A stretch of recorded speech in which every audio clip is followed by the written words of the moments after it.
That's right, baby. It's time for Movie Trailer Trash. Enjoy. Hello and welcome to Movie Trailer Trash. My name's Charlie. And I'm Bethany. And we just watched the trailer for Gringo. Gringo. A movie by Amazon Studios, by the way. Don't know if you knew that. No. I literally didn't know anything about this. I haven't really seen any today. trailers for it, except for my brother showed it to me, and I think I've seen it up here and there in different areas, but not very outwardly into the sphere, which is weird because it comes out this March, early March 9th. Well, if you are, all of our listeners out there, if any of you are a fan of the new Soup on Netflix, don't know what it's actually called. With The Joel McHale Show with Joel McHale. Joel McHale Show. With Joel McHale. Basically, the Soup on Netflix, he had one of the stars of this movie on last night. He did. So there you go. He was being funny. Last Sunday, whatever. I don't know what night you're listening to this podcast. The star of this movie. Yeah. So okay. Which also is the same guy who was in Selma, which is like an award-winning. Oh, okay. I've never seen Selma. What's Oscar this guy's picture. name? I don't know. I'd have to go back and look at it. Of all the things. What? You write down all these things in your notebook. Everybody, he has a notebook that he uses pen and paper to take notes, and he didn't write down the name of the main guy. It's possible I didn't write it down because I can't pronounce it. David Oyelowo. Oyelowo. Okay.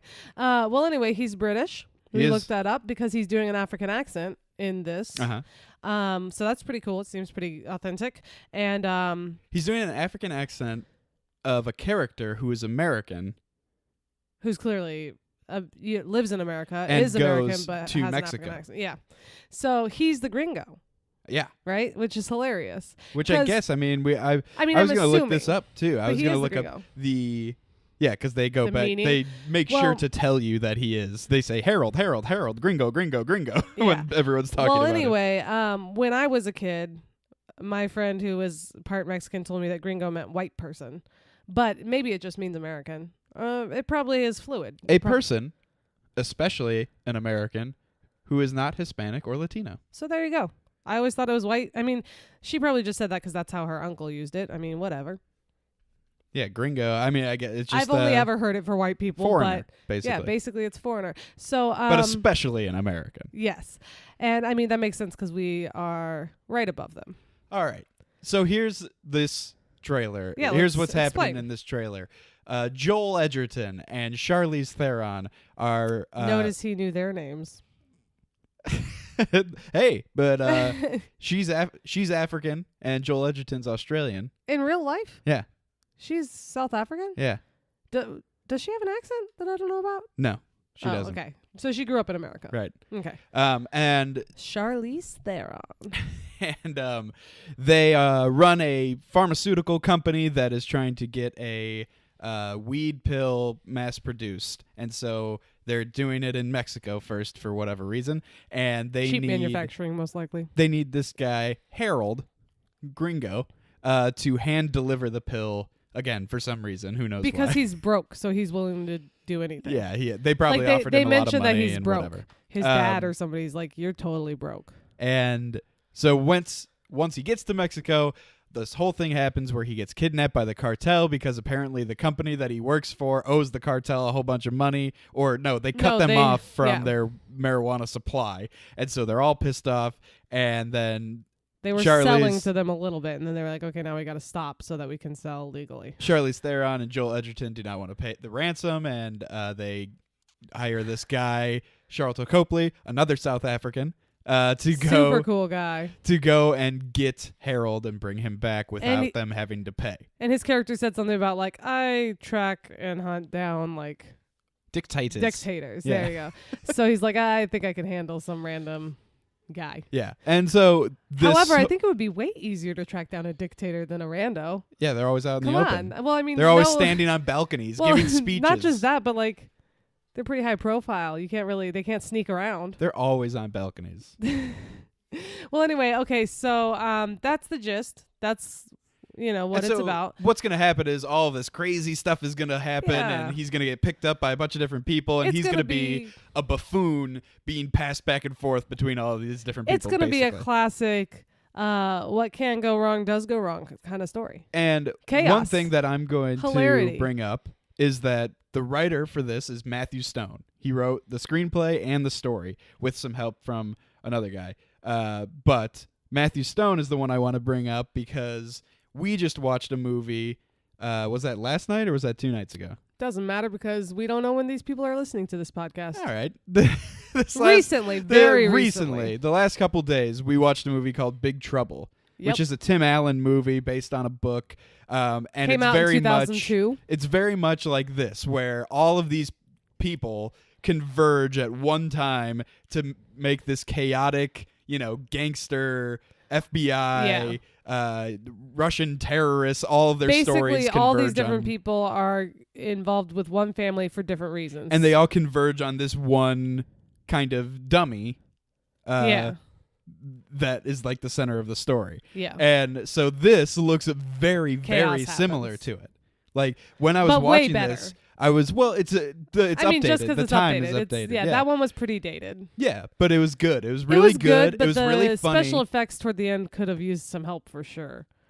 And What special effects? the guy falling from the airplane, it looked pretty yeah. terrible. But it was. But for the 16 most years part, ago. all of the effects were practical effects, which was good. It mostly just took place in that house. Here's the thing: the pacing was slower than I like. But that's what I think is going to happen with this it's one old too. school. I think this one is going to take half the movie to set it up, to get everyone into the Sure. same spot, and then the second half of the movie will just be madness. I was fine with all halves of that movie, but All of them? both of the halves. But I'm just saying, I think that there's something about the way pacing was back in the early 2000s, late 90s. It was just like, I feel like you can tell a movie is from that time just by the pacing. I don't really know what it is exactly. Well, it's people who make movies now don't trust the audience to be engaged enough and commit enough to a movie to allow the story to be set up. You could say that, or you could say that back then they went slower so people could catch up and understand.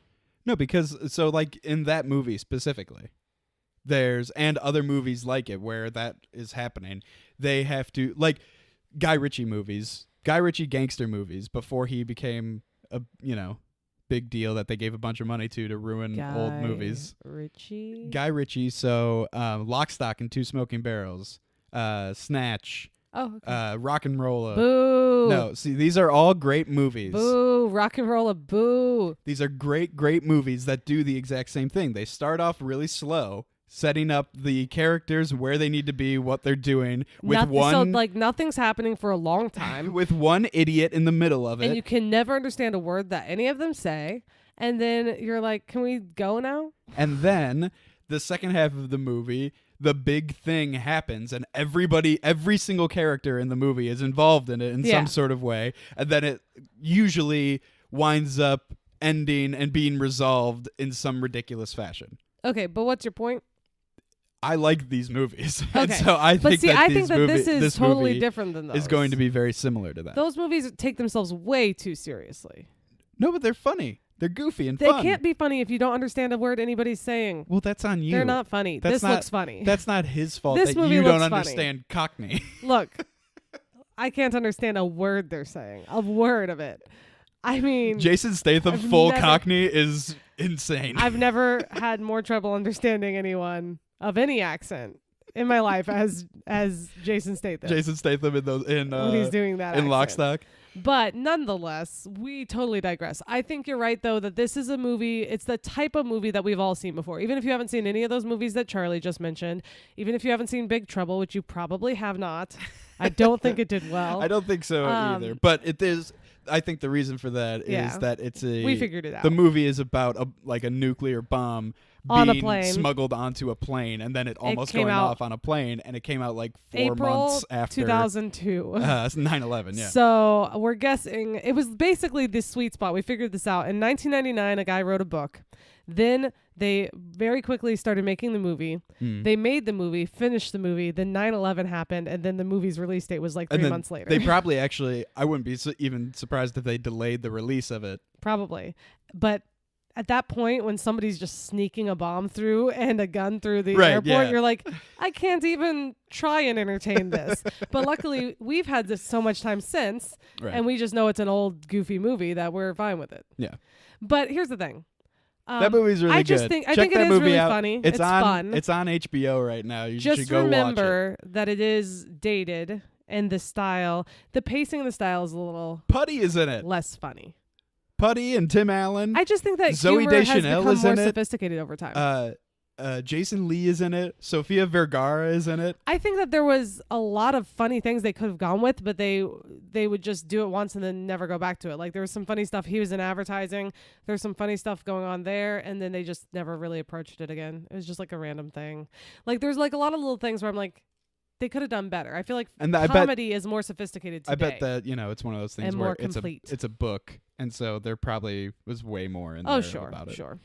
But anyway, once again, another digression off a digression. It's all relevant. Yeah, because it's the same writer. He wrote the story and screenplay for both of those movies, for both that movie and this movie, and I think it looks very similar.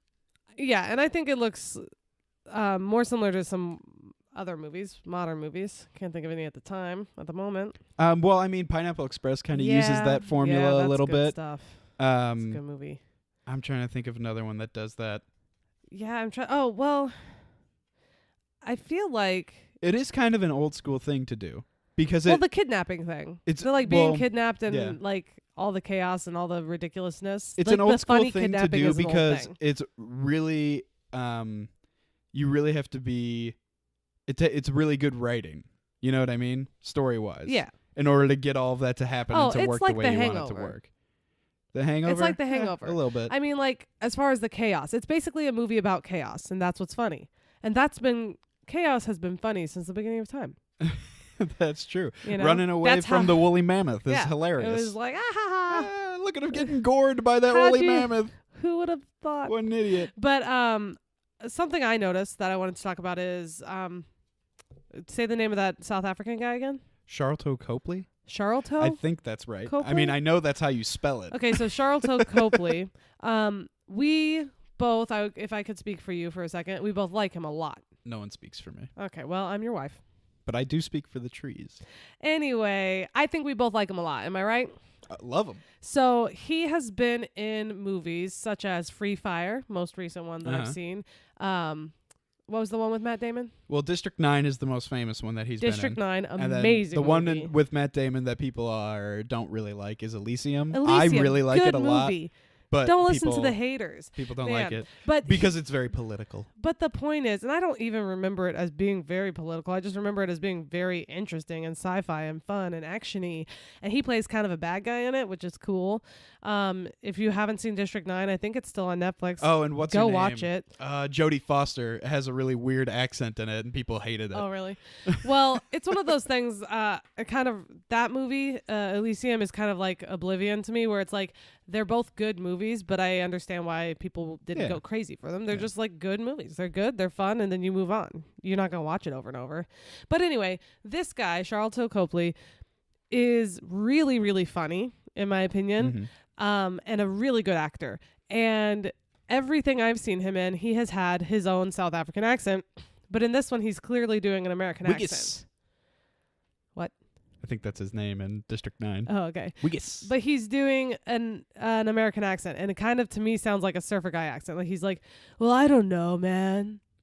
Like, maybe I believe in God, but I'm not like positive. He's clearly doing like a with his voice. I'm not positive if that's what he's going for, or if he's just really bad at hiding it. That might be that because I wouldn't when he say said bad when he though. said dictator, it was just him. It was just his voice. Dictator. He was just saying it wasn't that bad. It was, yeah. Wow. I'm sorry. I just blanked. My mind just went blank, and Charlie saw that look on my face. I was going to try. Here's the thing. And for those of you who are new listeners, I'm really bad at accents. And I was going to try to imitate him doing an American accent and messing up and letting his accent shine through. And then I realized. That's a complex one for you. I realized like that's never going to happen. So then my brain just went clean slate. lost everything. Point is, that's interesting to me because he is South African and he's doing an American accent, and this other guy is actually British, the main guy, and he's doing an African accent. And like Charlie said, I think he's playing an American. So it's all really interesting how they're choosing to do this. Also, something I noticed that's just a random thing about one of the actors, Charlize Theron, is a beautiful person, gorgeous. But in this, they like do her makeup and her hair in such a way where she looks kind of scummy. Like she clearly is She's supposed pretty. to look slimy, just like Joel Edgerton. Exactly. But they did such a good job. I was like looking at her, we watched 2 trailers. And I was like, what is it? Like they want her to look like evil. But pretty. I'm saying like they had her like blouse open way too much to be in a professional setting. Like fine, but there was something about her face, like something about the makeup where it just was toned down just enough, where she just looked like pretty but a little scummy. She's supposed to be like a corporate terrible I'm just person. saying they did a good job makeup artist wise, because it's hard to make her not look. Maybe it'll just win. Gorgeous. Maybe it'll win for makeup. I feel like she, which by the way, the usually other looks just gorgeous, and in this she looked a little bit. The other writer, skinny. that is with Matthew Stone on this, he wrote Warrior, which is a Tom Hardy, Joel Edgerton UFC movie. Okay. And that's basically the only other movie. He wrote Jane Got a Gun, which is a Western and that Joel did Edgerton not go well. is also in, by the way. Because we talked about Jane Got a Gun on our podcast, I believe, a long time ago. I don't think so. We didn't? Oh, well, it was on my list of things to talk about, but it did Maybe, not. Yeah, maybe we never talked about it because it got terrible reviews in the end. This guy is slated to write Suicide Squad 2. Oh, no. Bad Boys for Life. Oh, no. And Karate Kid 2. Oh. So. Oh, no. Karate Kid 2 of the new Karate Kid series? I'm pretty sure. Can he call it Karate Kid 2 when the first one was called Karate Kid and Karate Kid 2? I think so. Oh, because it was The Karate Kid and The Karate Kid 2, and this is just Karate Kid. I don't think there are any rules about that. Look, I don't know, but as much as I'm hating on him for doing all these sequels, Karate Kid with Jackie Chan was good. It's just like how Jurassic World all y'all haters 2 is just actually don't want change. Jurassic World 2 is actually like Jurassic Park 5. Sure, whatever. Well, anyway, and Jurassic the point World is Jurassic Park 4. We're going off the rails here. But the thing that worries me is, why would somebody sign up to do Suicide Squad 2 when they know that? Because it's probably so much money. Yeah, think about how much money. Like if this you're guy, a writer with integrity, you'd be like, I'm not going to join your awful franchise. When you've only done 2 other movies, these 3 movies he could retire on. You know, we talk about all kinds of movies on our podcast. We talk about dramas, horror movies, comedies, just all sorts of movies. And somehow, almost every episode I find a time and a place to mention how bad DC movies are. So we might have a lot of people that don't like me out there. Well, yeah, I mean, but it's not my fault because we got a lot of people that don't like those movies. Here's the thing that is kind of worrisome, I guess, but, who am I to judge? Sure. The director of this movie is Nash Edgerton. Okay. Joel Edgerton's brother. Sure. This is the first movie that he's directed. You got to start somewhere. That is true. And also what I noticed is he's another one of these stunt guy turned directors, which I think is what happened with John Wick.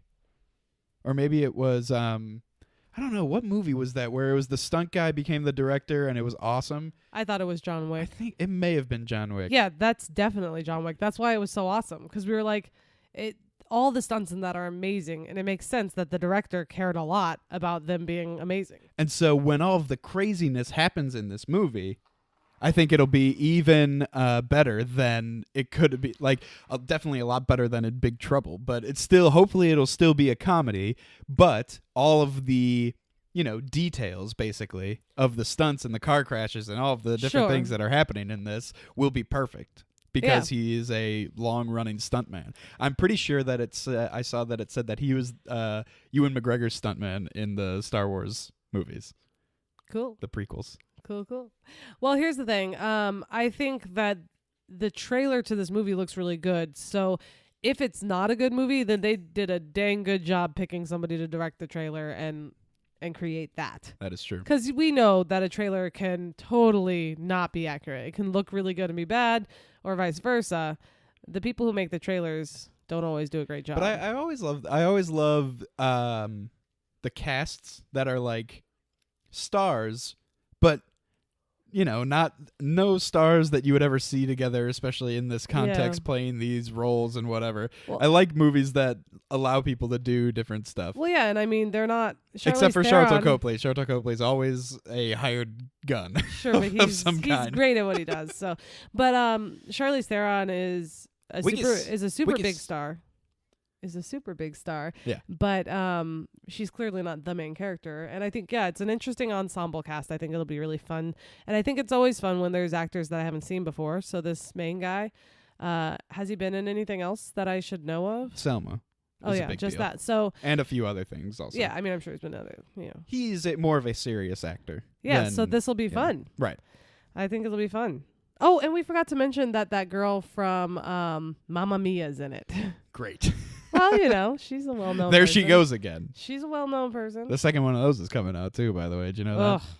Let's not even get talking about that. Instead, let's move on to where, when, and how you're going to see this movie. Okay. Where?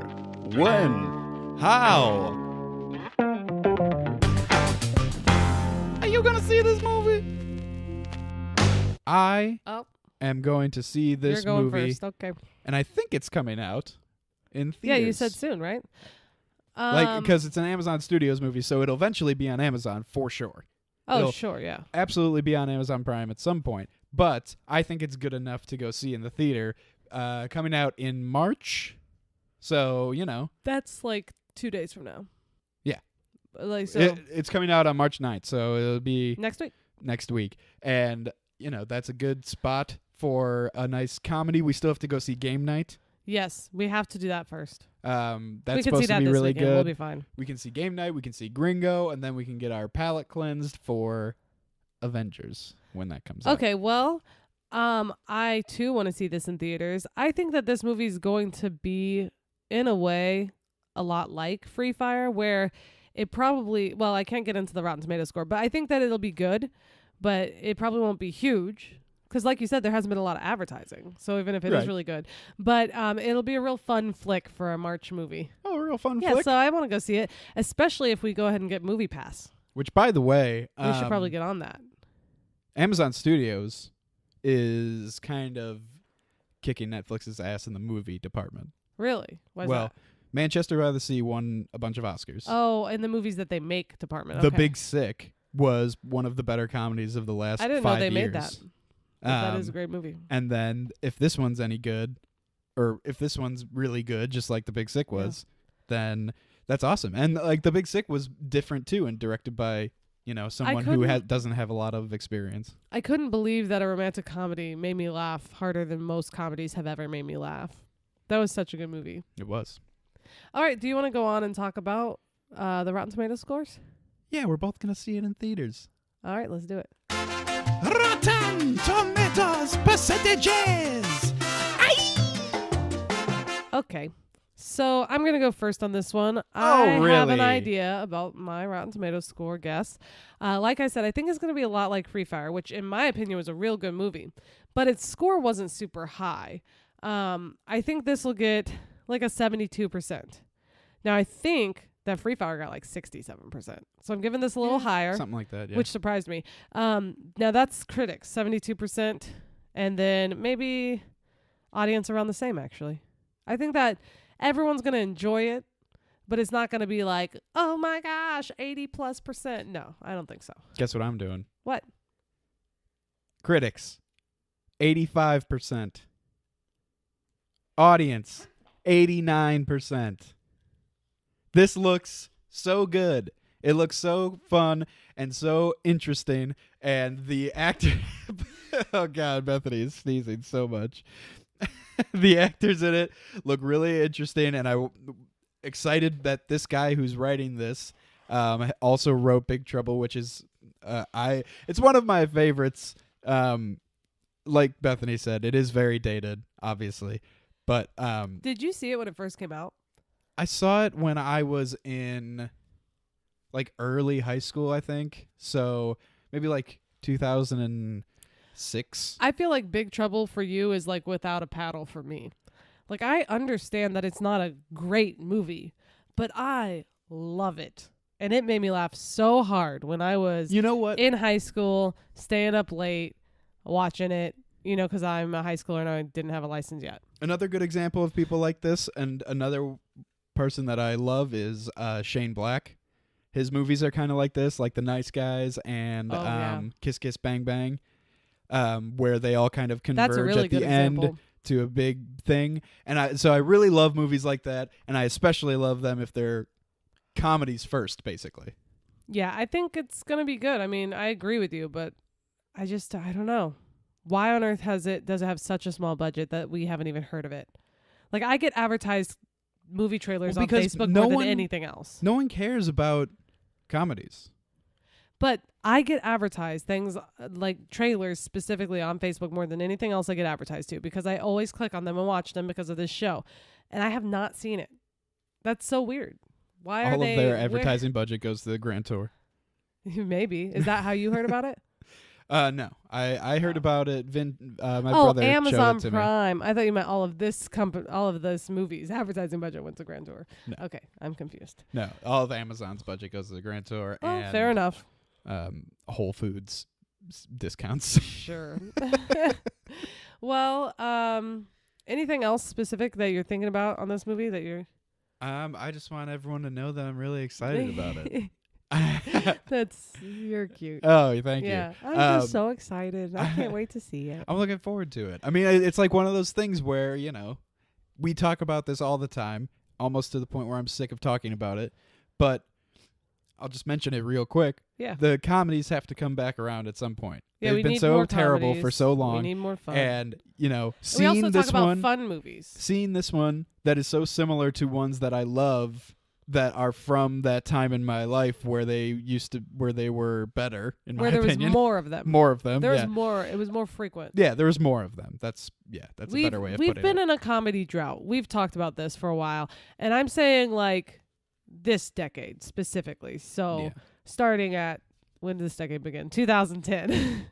So, like, this decade specifically, we've been in a drought for the past 8 years. I mean, and not to say there hasn't been good comedies, but most of the really good comedies have been superhero movies, which is kind of their own category of or comedy. indie movies that are also depressing. Yeah, which is fine. We love all those things. However, every once in a while, we're getting things like Big Sick, and it's coming. I definitely think comedy is coming around right now. Like, I think we both predicted this when we saw where things were going politically in 2016. We were like, we're going to get good, fun comedies again because people need to laugh. Because they need They it. just need an escape.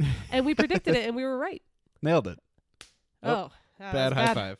Anyway, That's a but better one. I think we're right. We're going to start seeing more of this, and I've noticed a lot more of it coming our way. And we also just talk about movies that are just fun. Like, so many movies, like you said, they might be really funny, but they have some, like, deep thing, whatever. Right. But back in the, like, late 90s, when Will Smith was running around shooting up aliens and stuff, that I just realized that's so many movies. That was so much fun. Like, back when action movies were just, like, fun and fast-paced and cool, and not everything had to be artsy or over the top, you know? Bad Boys for Life. This looks fun. It does. It looks fun. So we're going to see it probably pretty soon. So I'd recommend you guys go do it too, so we all are on the same page here. And if it's great, I'll remember it for the rest of my days. Yeah, sure. So here's what you can do. You can go and rate us on iTunes. You can subscribe to us on iTunes. You can do that. You can go follow us on Twitter at MTT Podcast. You can go to our website, mttpodcast.com. Facebook, Movie Trailer Trash Podcast. Other stuff. We have an Instagram. You can look at stuff there. It'll mostly just bring you back to our website, though. Well, no. Charlie has been posting some fun trivia things on his Instagram. That is true. On our Instagram, I'm sorry. He's the designer, so anything fun that is designed and you're like, that looks cool, Charlie did it. Also, you can follow Entertainment Buffet at Entertainment Buffet and subscribe to their YouTube channel as well.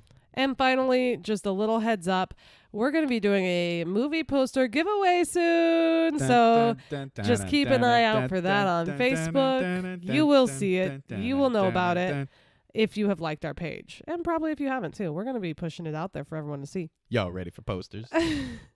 So Just get one excited. We will tell you about it. It'll be just a sweepstakes giveaway type of thing. So We could Oh my gosh, nobody knows that.